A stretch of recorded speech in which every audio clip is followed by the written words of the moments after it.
Hi, this is Debanila Bejbarua. Today we are going to have a snap recap of the chapter Money and Credits. I think this is the third chapter of class 10th economics. So let's start. 10-20 minute के अंदर हम ये पूरा chapter निपटा लेंगे. आपको पास में कोई बुक रखने की जरूरत नहीं है, मैंने भी नहीं रखा है, तो जल्दी से जल्दी स्टार्ट करते हैं. Why we have choose money as the medium of exchange? Money eliminates the problem of double coincidence of want. अभी double coincidence of want क्या होता है? Double coincidence of want मतलब अगर किसी को तुम्हें अगर राइस बेचना हो और इसको जूता बेचना हो तो तुम्हें जूता का ज़रूरत होना पड़ेगा, उसको राइस का ज़रूरत होना पड़ेगा, तभी ये जो एक्सचेंज ऑफ गुड्स है वो चलेगा. इसको बार्टर सिस्टम कहते हैं. The exchange of good without the use of money is known as barter system. तो फर्स्ट पॉइंट क्या होता है तुम्हारा importance of money as medium of exchange में कि it eliminates the use of it eliminates the problem of double coincidence of one. Second क्या होता है, it is used as intermediate in the process of exchange of goods. तो ये 2 point लिखेंगे तो आपको मिल जाएगा. तीसरा पॉइंट आप लिख सकते हैं कि most of the peoples prefer money as the medium of exchange. ये भी है, तो 3 मार्क्स से ज़्यादा के लिए ये पूछा नहीं जाएगा. तो दूसरा मॉडर्न करेंसी. मॉडर्न करेंसी हमारे यहाँ पे पेपर नोट्स एंड कॉइन्स है. पहले हम ग्रेन्स एंड कैटल्स भी यूज़ करते थे मीडियम ऑफ एक्सचेंज के हिसाब से, लेकिन आजकल कौन वो सब करते हैं. आज भी कहीं कहीं होता है, लेकिन ज़्यादातर आजकल हम पैसे ही यूज़ करते हैं. ज़्यादातर नहीं, most of the time 99.9% of time हम पैसा यूज़ करते हैं. तो मॉडर्न करेंसी में आपका नोट्स एंड कॉइन्स आ गया. उसके बाद ये नोट्स कौन इशू करता है, तो आरबीआई इशू करता है नोट्स. और कोई ऑर्गेनाइजेशन आपका नोट्स इशू नहीं कर सकते आरबीआई के अलावा. वो RBI issues notes on the behalf of central government of India. No other institute can issue notes except RBI. तो ये हो गया आपका 2 मार्क्स के लिए आंसर. एंड देन और क्या हो सकता है, और rupees widely accepted as the medium of exchange in India. तो इसका भी सिंपल सा रीज़न यही है कि आरबीआई सिर्फ हमारा नोट्स इशू करता है. तो ये तो हो गया आपका मॉडर्न करेंसी. अभी डिपॉजिट्स के बारे में थोड़ा सा जान लेते हैं. डिपॉजिट्स जो हम लोग अपने सेविंग्स को बैंक में डिपॉजिट करते हैं ताकि हम उसको जब चाहिए होता है उसको हम विड्रॉ कर सकें. इसको डिमांड डिपॉजिट भी कहते हैं, क्योंकि we can withdraw the money when we need the money, we want the money, we demand the money. Therefore it is known as demand deposits. And cheques के बारे में भी जानना है. Cheque is the paper instructing the bank to give a specific amount of money from the person's account to the other person's account in whose name the check has been issued. किसी एक person के account से दूसरे person के account में जिसके नाम में चेक इशू किया गया है उसके अकाउंट में पैसा ट्रांसफ़र करना है किसी पेपर के एग्रीमेंट में, उसको हम चेक कहते हैं. तो ये हो गया डिपॉजिट्स के अंदर. और डिपॉजिट्स डिमांड डिपॉजिट क्यों कहते हैं हमने जान लिया. डिमांड डिपॉजिट जान लिया और चेक जान लिया. डिपॉजिट्स के अंदर यही 2 मेन टॉपिक है आपका इस चैप्टर में. देन हमको लोन एक्टिविटी जानना. लोन एक्टिविटी थोड़ा सा लेंडी प्रोसेस हो जाता है. तुम्हारा क्या होता है, हम ये मान लीजिए बैंक है और बैंक में हम पैसा डिपॉजिट करते हैं. We deposit money in bank and bank use to give a small amount of interest to us that we enjoy, से 10 to 15%.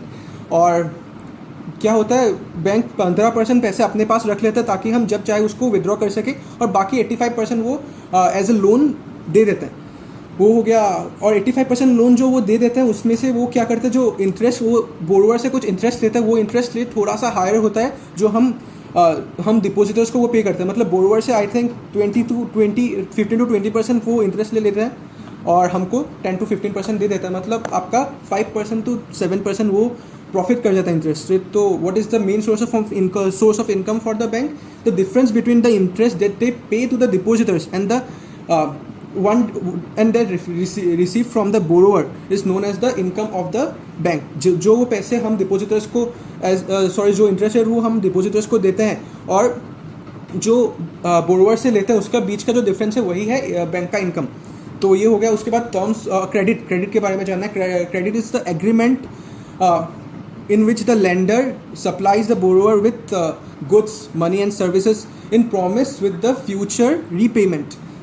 फ्यूचर के पेमेंट के हिसाब से जो हम लोन, वही जो क्रेडिट मतलब लोन होता है, जो लैंडर हमें कुछ मनी देते हैं, कभी कभी सर्विसेज देते हैं, कभी कभी गुड्स देते हैं, और फ्यूचर पेमेंट हमसे वो एक एग्रीमेंट लेता है कि हम उसको फ्यूचर में पेमेंट दें. तो टर्म्स ऑफ क्रेडिट होता है, 4 टर्म्स ऑफ क्रेडिट होता है. फर्स्ट इज आपका interest rate, second is mode of repayment, third is collateral and fourth is आपका डॉक्यूमेंटेशन इज़ वेरी इंपॉर्टेंट. अभी कोलैटरल एक नया शब्द है. कोलैटरल मतलब हिंदी में हम इसको क्या कहते हैं, गिरवी. The asset owned by the borrower in form of building, land, vehicle, which is used by the lender as a guarantee till the loan is repaid. The lender have the right to sell the collateral if the loan is not repaid in the time. Okay, तो lender के पास ये आपका ability होता है कि वो उस collateral को बेच के, वो अगर लोन रिपे नहीं किया तो वो कोलेटरल को बेच के वो पैसा रिकवर कर सकता है. तो ये हो गया आपका terms of credit. And then अभी हमें क्या जानना है, फॉर्मल एंड इनफॉर्मल सेक्टर्स के बारे में जानना है. फॉर्मल सेक्टर में क्या होता है, बहुत ईजी है. फॉर्मल सेक्टर में सब कुछ बढ़िया से चलता है, मतलब सब कुछ फॉर्मली चलता है. सुपरवाइज करते हैं RBI के द्वारा, इंटरेस्ट रेट लो होता है, कोई अनफेयर मीन्स इस्तेमाल नहीं किया जा सकता है पैसे को रिकवर करने के लिए. प्रॉपर डॉक्यूमेंटेशन चाहिए होता है क्योंकि फॉर्मल है सब कुछ. और क्या, अभी इनफॉर्मल के बारे में. इनफॉर्मल में क्या, इंटरेस्ट रेट बहुत हाई होता है, और कि बहुत है मतलब कंपेरेटिवली हाई होता है. और क्या होता है, डॉक्यूमेंटेशन कुछ नहीं होता है, कोई सुपरवाइज नहीं करता इनफॉर्मल सोर्स ऑफ क्रेडिट को. और आपका अनफेयर मीन्स बहुत टाइम यूज़ होता है कि ताकि वो पैसे वापस ले सके. तो ये हो गया फॉर्मल एंड इनफॉर्मल सोर्स के लिए. एंड देन हाँ, फॉर्मल सोर्सेज में बैंक्स आता है, कोऑपरेटिव्स आता है. इनफॉर्मल सोर्सेज में तो कोई भी आ सकता है, आपका रिलेटिव्स आ गए, आपका भाई बंधु आ गए, फ्रेंड्स आ गए, मनी लेंडर्स आ गए, वही सब हो गया इनफॉर्मल सोर्सेज में. तो ये हो गया formal and informal sources. And then आप फॉर्मल सोर्सेज ऑफ सोर्स को ज़्यादा से ज़्यादा हमको यूज़ करना चाहिए क्योंकि इसमें कोई आपका टेंशन नहीं होता. ज़्यादातर आप बस प्रॉब्लम क्या होता है, formal source of credit rural area में ज़्यादातर यूज़ नहीं किया जा सकता क्योंकि रूरल एरिया के पीपल्स के पास ज़्यादातर डॉक्यूमेंटेशन नहीं होता, लेकिन डॉक्यूमेंटेशन बहुत ज़रूरी होता है फॉर्मल सोर्स ऑफ क्रेडिट के लिए. इसी कारण प्रॉब्लम ऑफ कोलेट्रल और जो प्रॉब्लम होता है इनफॉर्मल सोर्सेज में हाई इंटरेस्ट रेट का और अदर प्रॉब्लम्स, जैसे आपका क्या हो गया, हाई इंटरेस्ट रेट हो गया इनफॉर्मल सेक्टर में. एंड जो अनफेयर मीन्स यूज़ किया जा सकता है मनी लेंडर के द्वारा पैसे को वापस लाने के लिए, इसको एलिमिनेट करने के लिए कुछ छोटे छोटे ग्रुप्स फॉर्म करते हैं, सेल्फ हेल्प ग्रुप्स नाम के. तो इस सेल्फ हेल्प ग्रुप्स में 15 से 20 लोग होते हैं जो क्या करते हैं, एक साथ में पैसा कलेक्ट करते हैं. 25 से 100 अपने जितना खुद का सामर्थ्य हो उतना वो पैसा कंट्रीब्यूट करते हैं. वो ज़्यादातर नेबर्स होते हैं. तो वो एक छोटा सा ग्रुप होता है. यही प्रॉब्लम्स को एलिमिनेट करने के लिए, कोलेट्रल का प्रॉब्लम, हाई इंटरेस्ट रेट का प्रॉब्लम, इन सबको एलिमिनेट करने के लिए वो साथ में आता है. और ये सेल्फ हेल्प ग्रुप्स का बहुत ज़्यादा एडवांटेजेस भी होता है, जो हमारा लास्ट टॉपिक है इस चैप्टर का. तो वो एडवांटेजेस क्या है, तो सबसे पहला एडवांटेज है कि ये this eliminate the problem of collateral. Then second advantage ये है, it provides loan in low interest rate in compared to the informal sources. It is the building block for the institution in rural areas. तो ये 3 point हो गया. और एक चौथा point ये है, it makes the women in the society in rural areas more financially reliant. तो क्योंकि ये सेल्फ हेल्प ग्रुप ज़्यादातर वुमेन्स के बीच में ही फॉर्म किया जाता है. एंड देन लास्ट पॉइंट क्या हो गया, this groups discuss the social issues like domestic violence and issues related to health in their day to day meetings. तो ये 5 पॉइंट हो गया सेल्फ हेल्प ग्रुप्स के अंदर.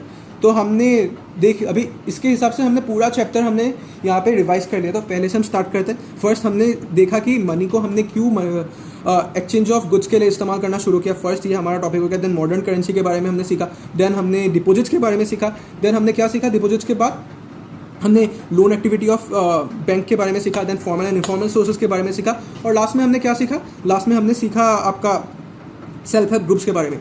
तो इसी के साथ हमारा फुल चैप्टर्स खत्म होता है. देखिए 8-8.5 मिनट में हमारा चैप्टर खत्म हो गया. अगर आपको ये वीडियो पसंद आया तो ज़रूर से लाइक कीजिएगा, सब्सक्राइब कीजिएगा, और अगर कुछ ओपिनियंस हो तो ज़रूर कमेंट सेक्शन में पुट डाउन कीजिएगा.